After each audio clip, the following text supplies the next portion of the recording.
кіреберіс бөлігіміз. Осы кіреберіс бөлігінің дәл оң жағында санитарлық торабымыз бар. Бірге орналасқан Аристон жуынатын бөлігі, пол жуатын әжетхана барлығы бір жерде. Енді тура жүрсек, ортаңғы бөлігі холл, қонақ бөлмесі барлығы осы аймақта орналасқан. Сол жағы міне қабырғамыз түс қағаз, комбинация бар. Үстіңгі бөлігі натяжной потолок тартылған. Екі жатын бөлмесі мына тұста екі жаққа тарайды. Мына бөлігінде перепланировка бар үйде. Яғни студия, кухня студия қылып жасаған. Міне шағын кухняны кеңейтіп осылай жасаған. Сплит системамыз бар. Балкон қапталмаған. Жатын бөлмеміздің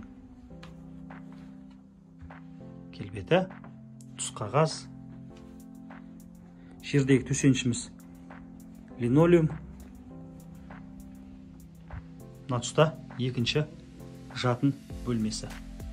Қазір үй иелері балалар бөлмесі ретінде қарастырып отыр.